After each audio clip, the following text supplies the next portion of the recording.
Hello, Yukon 28209. Yes, this is Candy Matson.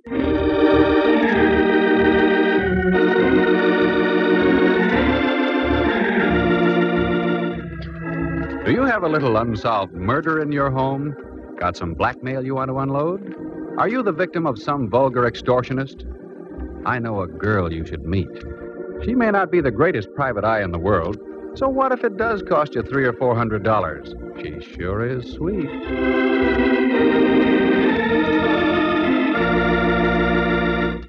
She's Candy Matson.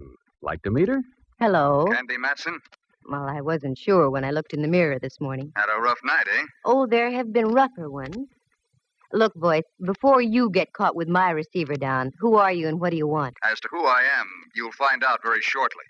What I want is you. How romantic, and over the phone yet. Let me finish. What I want is you to lay off that cable car business. Oh, that. Well, I'm afraid I can't. You see, I was sitting beside him when they discovered his transfer had been punched sort of permanently.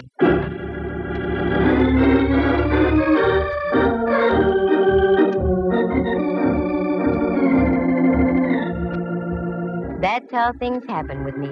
I get into the craziest routines. You see, I used to be a model. I've been told I have the proper displacement for such a career. But I found there wasn't enough money in it. A girl has to maintain a nice apartment on Telegraph Hill, keep enough clothes to highlight the displacement I mentioned, and also eat, doesn't she? Sure. So I turned private eye. You meet a better class of people, mostly named Rigor or Mortis. Now take this cable car deal. It's positively fantastic. But after all, this is radio, isn't it? Like to hear how the whole thing happened? Leave us trip along to Act 1.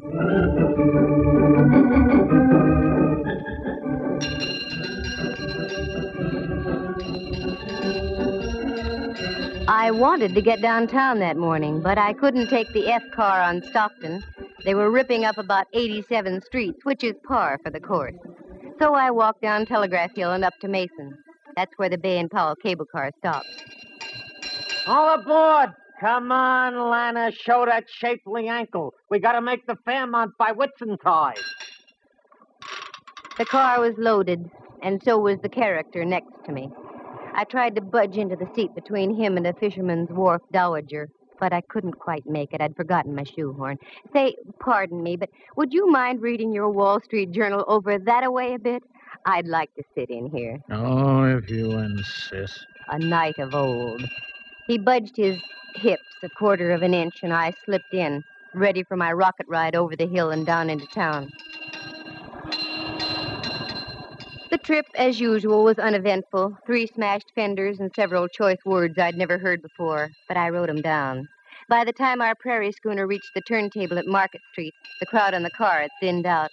But Buster was still beside me, his head buried in common and preferred. Market Street.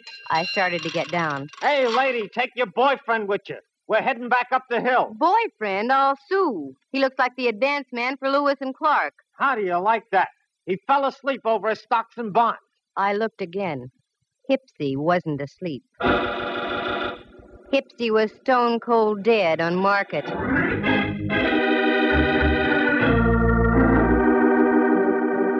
What a twist. I, who always went on the prowl for a whodunit, get one literally tossed into my lap. He just hadn't gone out of this world serene-like. Oh, no. There was a steady slurp of blood trickling down his vest just north by northeast of the equator. After a half-hour wait full of questioning by homicide legmen, I knew my morning shopping tour was rained out. And after all, I was only going to buy an emerald clip to match the glint in my eye. Well, that would have to wait. I knew the next step. I grabbed a cab home. I wasn't long in waiting. Right on cue. And if it was the right cue, it would be Lieutenant Ray Mallard from headquarters, daintily pressing his cuticles against my apartment buzzer. I was right. What? I've been expecting you. Come on in, Mallard. You've been expecting me. Why, Candy? Naive little rover boy, you. Have a drink? No, I'm not in the mood. Just make it a double. Sit down, Mallard, and let's be civilized. Take off your hat. It is off. Oh? Candy, for once I'm puzzled. You're just saying that. Yeah, because it's true. I've checked and rechecked. No matter how many loose ends I tie together, I still get no connection between you and Dwight Ellsworth. Dwight Who'sworth? Ellsworth, your extremely limp traveling companion on the cable this morning? Mallard, I can give you an angle on that. Yeah? Yeah. The angle being that I didn't know him from Adam. Level? Straight. Oh, look, honeypot, this mediocre dialogue is getting us nowhere. What did you haul your size 11s in here for? Oh, frankly, I don't know. Here, fill it up, will you? Well, you're not just going around in circles, Mallard. You're going around in doubles. Yeah. Like I've said before, Candy, you've got a pretty view from here. Oh? Wait till I turn around. I mean from your window. Look at that ship down there, just docking. Where? Down there. There's Oh. romance for you. Probably just in from the Far East. Here's your drink. Oh, thanks. You know, it is sort of romantic. Don't you think it'd be fun to jump on a tramp like that and whisk off to the South Seas? Hmm? On a honeymoon? No. That's what I thought. South Seas. Mallard. Don't call me Mallard. Why not? We're just playing for ducks, aren't we? Very crisp. Playing for ducks. No, Candy, we aren't. Not in this case. We've got a dead man in our hands. Rudy Toot Toot shot right through the heart. And you were sitting next to him. Sure. Go on now, get out of here. What? You heard me. Lift your hindquarters and get back to headquarters. Candy, I don't like that look. You've got something on your mind. Yeah, but you wouldn't recognize it if I told you about it. One word of warning. Don't dabble. You're in deep enough. Got it? Got it. Here's your hat. Grab it. So long, Mallard. See you around a jailhouse sometime. Fie, fo, fum. 'Twas then I smelled a big fat fee. That great, big, kind of attractive Mallard. He missed the boat. Oh, he saw it, but he missed it. It was that ship he saw docking. That was the first time I came out of the dark since my Tunerville ride down the hill in the morning. I needed help, so I called an old friend of mine, if you can call that help. Rembrandt Watson was his name. He was a photographer and other things. He spent most of his life in the darkroom dabbling with bottles. His negatives and prints were sharp. His thought processes, not quite. But he'd given me assistance in the past, so I called him. Rembrandt Watson speaking. Photography, portraits, and camera work. Yes, Rembrandt, I know. Also available for gardening, janitorial service, and babysitting. Rembrandt, it's Candy. Especially if they're over 21. Who? Candy? Now you're tuned in. How dare you, baggage. I was experimenting with a new type of formula. 90 proof for 100. 100. And Candy, it works beautifully. There's a delightful little pixie in a pink ballet skirt in my living room. Well, leave her there and get over here immediately to my place. Take a cab. I'll pay for I'd it. much rather have a handsome carriage with a brace of chestnuts. You've got 'em in your head. Now just do as I say and get over here.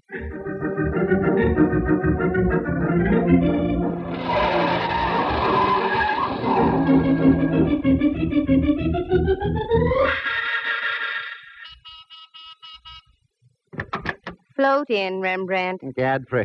Where's the man to take me cloak, gloves, and topper? You're wearing a sport coat and slacks, and you know I have no man. And therein lies your basic trouble, my dear. You have no man. Now, Rembrandt. Every man should have a woman. Every woman should have a man. It's the incontrovertible law of the universe.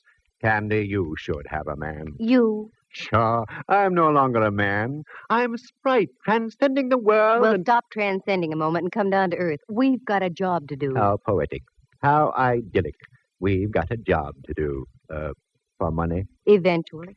Oh, one of those. Very well, my dear. Bring me up to date. Well, I don't really know if I can or not. Good. And I shall leave and return to me formula. Oh, no. What I mean is, the whole story is so fantastic you'd never believe it. I might. Try me, Candy. Well, I get on a cable car and sit next to a character reading the Wall Street Journal. A strange coupling. A cable car and the Wall Street Journal. Yeah. And when we get to the end of the line, my friend next to me is dead. Probably the ride down the hill frightened him to death. Uh-uh. He looked like a used punch board. He had a neat little bullet hole through his heart. Candy, my little ballerina friend in the pink skirt is more believable than what you just told me. I told you it was fantastic, but none know how it happened. Now, sooner or later, Mallard is going to come out of his fog. And when he does, I'm going to be out of a fee. A fee that so far doesn't exist, my pretty. It will, if my hunch is right.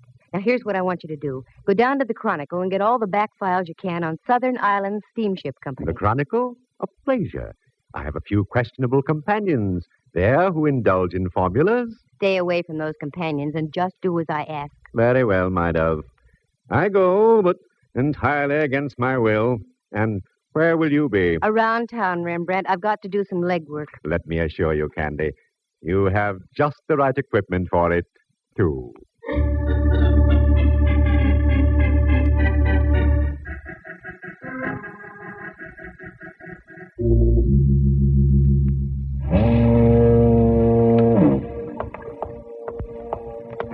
What a joint. I'll bet they mount slit gullets on the walls instead of deer heads. Well, come on, Candy. Get your tools out and screw up your courage. Yeah, miss, what'll it be?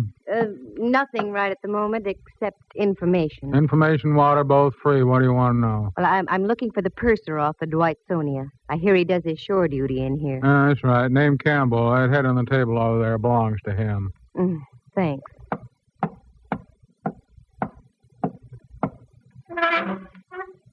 Hello, sailor. Hey, Campbell. Wake up. Leave me alone. Come on, snap out of it. Who are you? What do you want? My name is Candy Matson. I want to ask a question. I'm only drinking. Go away. Not until I find out what I want to know. Dwight Ellsworth was murdered this morning. What? I thought that would bring you to. Well, that's the nicest news I've heard since VJ Day. What do you want to know? Where does his brother live? That stooge. He's got about as much spine as a water eel. Never mind. I want to find him. He seems to keep his whereabouts as secret as an atomic stockpile. The whole family ought to be knocked off. He lives out in Seacliff, 25 Dashel Road. Good. Bartender, buy my friend a little reward. And one for yourself, too.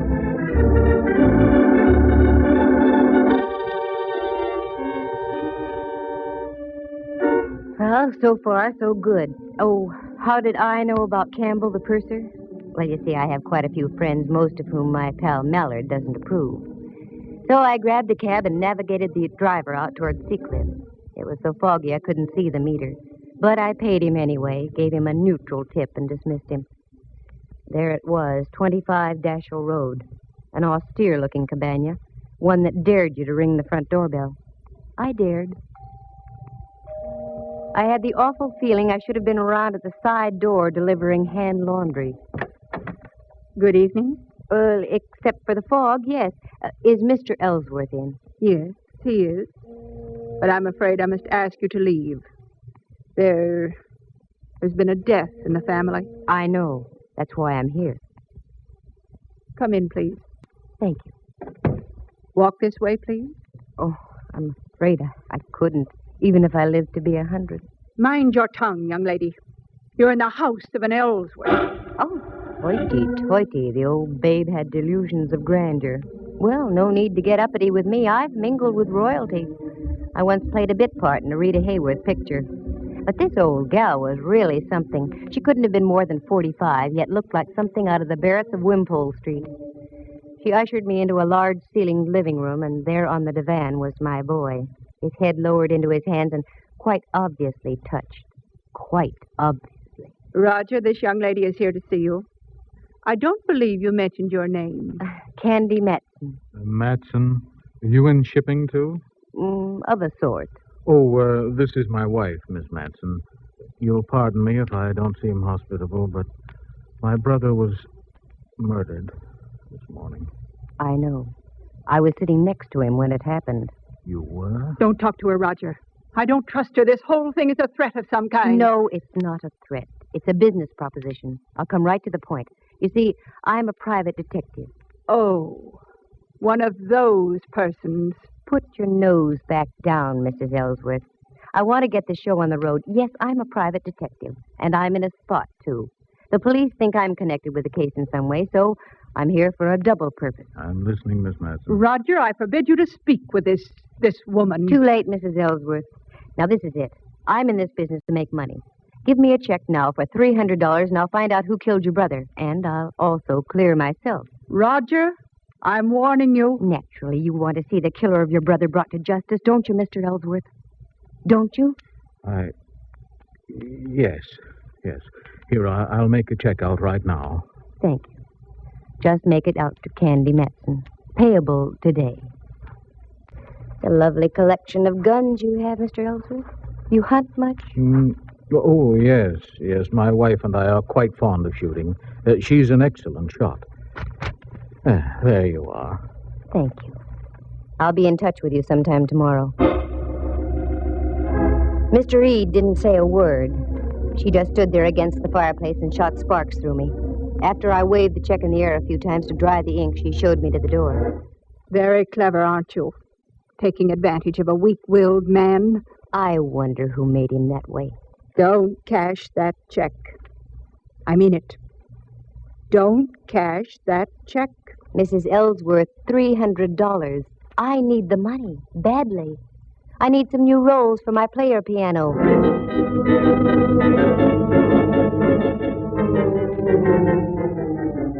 I buzzed back downtown. I wanted to cash that check in a hurry.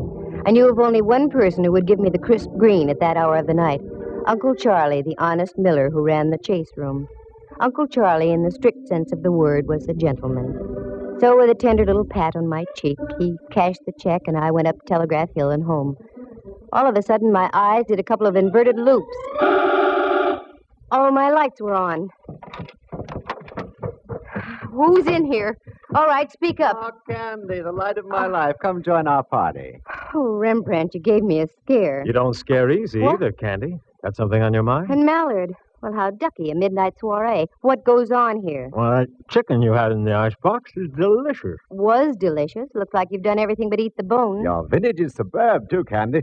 Have a little formula? No, now, come on, what gives? That's my line, Candy. What gives? You're in on something, and I want to know about it. Oh, Mallard, believe me, it's nothing. I'm just trying to parlay a couple of hunches. Tall hunches. Look at all those clippings on the South Sea Island Steamship Company. What are they for? I meant to tell you, Candy, I had remarkable success down at the Chronicle. There's everything you want on that steamship line. Oh, Rembrandt, did you have to tell the whole world? Candy, you chide me unnecessarily.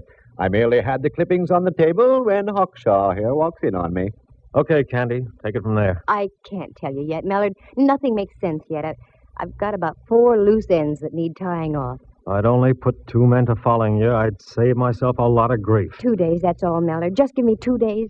I think I'll have it for you. All right. But don't forget, the boys down at Kearney Street headquarters don't love you the way I do. 2 days. No more or less. I gotta go.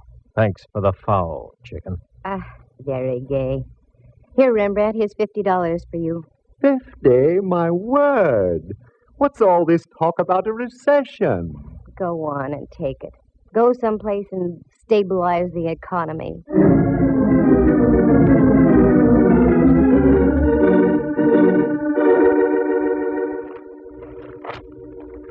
I whipped through the old newspaper clipping. It was all there. Fire at sea on Ellsworth ship.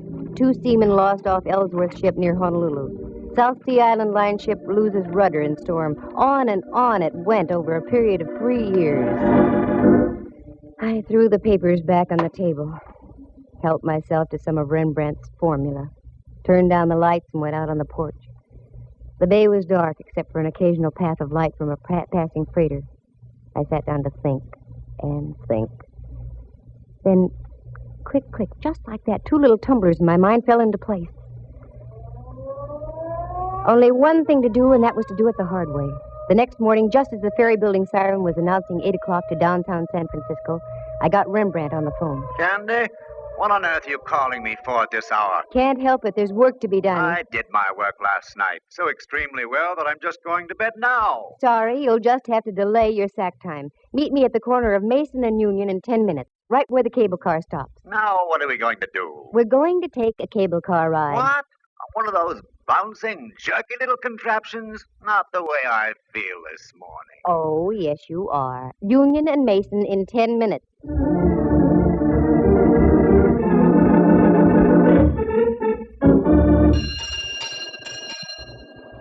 All right, Rembrandt, get on. This is the silliest thing you've ever done, Candy. Maybe. We'll see.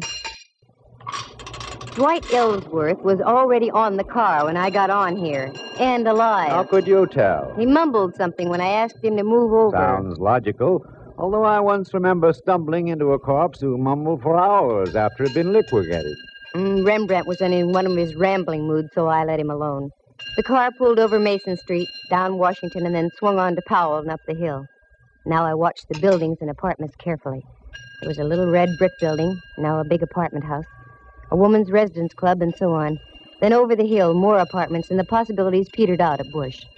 Well, only one thing to do. Canvass all those blocks between Washington and Bush. Okay, Rembrandt. Off the car. Strangest corpse I ever did see. What'd you say, Candy? Off the car. Come on. Now what? I just want to get to bed. Well, not for a long time, Boy Blue. Now, here's the pitch. You take this building, and I'll take the next. We'll alternate as we go along. Ask if a tall woman with a horsey face and dressed something like Queen Victoria ever lived around here.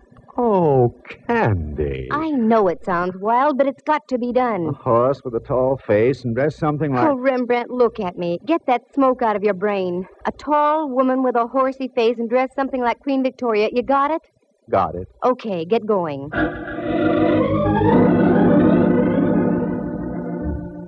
It was slow and tiresome.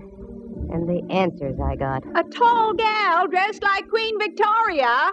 Oh, sister! That was about par. Nope, nobody like that ever lived here. Are you positive? A dame who fits that description? Yeah, I'm positive. The morning wore on, and so did we. We were over on the other side of California Street now, so we stopped and had a bite to eat. I had pickles with mine, and Rembrandt had olives on toothpicks in a glass. And again, we picked up the hunt. My heart was suddenly making with a Roomba. There, just on the other side of Clay, in front of a 3-story red brick house, was a police squad car. There was a little knot of people gathered around. Daintily lifting my crinoline, I did a Mel Patton down the block and up the front steps. I didn't have any trouble finding the room. The door was wide open, and there was a body on the floor. 4 representatives of the law were buzzing back and forth. One of the buzzees was Mallard. Well, my little ambassador of violence. Why is it you're always around the extremely dead, Candy? I've got no time to brandy the ad-libs, Mallard. Who is it? I don't know yet. No identification. Let me see. Huh. A pen pal, maybe. I was right. I knew it. Knew it? Knew what? You're right, he was a pen pal. He wrote me a check last night for $300. His name is Roger Ellsworth.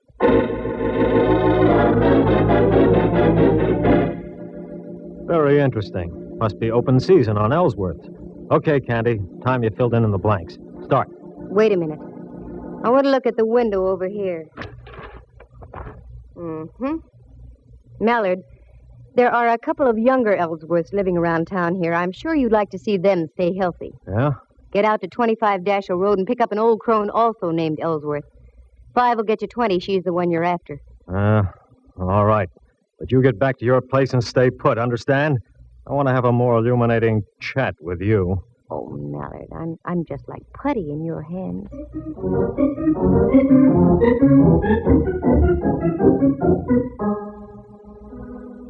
The moon was coming up over Diablo and spraying a path of silver on the bay.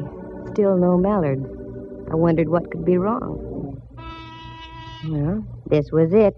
This was the showdown. Have you seen a tall face with a horsey woman? Oh, Rembrandt. Candy, I'm so mad at you I could... Oh, what's the use? Now what's the matter? What's the matter, she says. I've been roving all over Powell Street ringing doorbells. Where did you go, you traitor? Oh, Rembrandt, I'm sorry. And in the excitement, I forgot all about you. What excitement? There's been another murder. In a moment, there's going to be another. I'm looking right at you, Candy. Oh, cool off. Have some formula and stop snorting steam. What was that? Your window, Candy. It just shattered. What? Oh, wait a minute. That window didn't shatter by itself. Quick, get the lights, Rembrandt. Now duck down here. What sort of a silly game are we playing now? This isn't a game, believe me. Candy! Candy, are you all right? Yikes, it's the gumshoe. Yes, I'm all right. Where are you, Mallard? Over here. 2 houses over. We've got your girlfriend trapped on the roof next to you. Don't move and stay covered. Okay. All right, Mrs. Ellsworth. Are you coming down peacefully, or do we have to play cops and robbers? I'm not coming down until I get that Candy Matson. She did it. She forced me to kill my own brother-in-law. Have it your own way. Okay, loosen her up a bit, boys. better than the 4th of July. Keep your head down, Rembrandt. Oh, is that what was up? Ready to come down, Mrs. Ellsworth? No, I'm not. That hateful woman. She's ruined my whole life. All my plans. Just because of her snooping and prying. She's going to die, I tell you.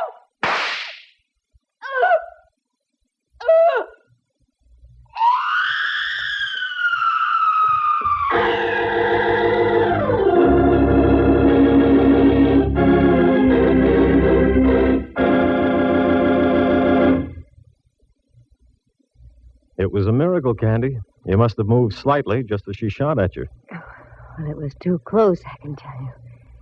She's dead? Oh, decidedly. I think she was dead before she hit the ground. That one shot got her. We went out to her house, and she was just driving off when we got there. We trailed her up to North Beach, lost her for a block, and then spotted her car at the top of the hill here. We arrived just as she was getting on the roof next door. Okay, now you tell me your little dream. Well, it was that ship docking that set my wheels going around. The name Ellsworth started burning in back somewhere. Mm-hmm. You saw the clippings we dug up. Yeah. The South Sea Island steamship lines were slowly being sabotaged. I did some checking, and I found that the insurance companies weren't going to renew. Yeah. I don't know why I didn't tie that in sooner. Oh, it's just that you have too many things on your mind, Mallard, dear. I went out to the place on Dashiell Road, and when I left, I was pretty sure the old girl had knocked off her brother-in-law. Why? Well, for several reasons. One, she was a venomous old witch. Two, you've never seen such a collection of guns in all your life. And her husband admitted she was a darn good shot. I also saw one little pot gun that was very interesting. It had a silencer on it. Uh-huh. That was the one she used on you tonight. And also the one she used on Dwight Ellsworth from the window of that apartment where you found her husband. How do you know? Go back there. You'll see a nice little bullet hole in the curtain with burned powder all around it. Now, don't tell me that... Yes, I'm telling you that she rented that place knowing that her brother-in-law always went downtown on a certain cable car. She waited that morning until we were riding by, and she plunked him. I have now heard everything. And the reason? Dwight Ellsworth, rather than fighting the insurance companies, had decided to sell his steamship line. But the old gal thought she'd beat him to the punch by knocking him off. The steamship company would then fall into her husband's hands. Yeah. What about her husband? Well, after he gave me the check and I left, they evidently had a fearful row, and she spilled the beans. Somehow she lured him down to that place on Powell and gave him some lead poisoning, too. And that's all there is to it. Candy, I wish you'd have told me all these things earlier. We might have been able to save the life of Roger Ellsworth. No, it wouldn't do any good. Because if she hadn't killed him, I was going to. What? Mm-hmm. While I was waiting for you to get here, the phone rang. It was Uncle Charlie, the honest miller. That no-good Roger Ellsworth. His check bounced like a brand-new golf ball. What's so funny, Mallard? Listen in again to the further adventures of Candy Matson, Girl Sucker. Well, that's the way it goes. Sometimes you win, sometimes you don't. In this case, nobody did, except Rembrandt. He'd stocked his darkroom with $50 worth of formula, and not the kind you use on negatives either. Let's see. Murder on a cable car, Dwight and Roger Ellsworth done in as well as the old gal. One check that bounced. It really does sound fantastic, doesn't it? But I told you this was radio, didn't I? Oh, wait a minute. Maybe I did come out ahead at that. On the way out, Mallard leaned down and kissed me. The first time it ever happened. You know, at times it's kind of fun to be in the arms of the law. Listen again next week at the same time. For excitement and adventure, just dial Candy Matson, Yukon 28209. Heard tonight were Helen Cleve, Jack Cahill, and Harry Bechtel, Jack Thomas as Rembrandt, and Henry Leff as Mallard. The program stars Natalie Masters as Candy and is written and produced by Monty Masters.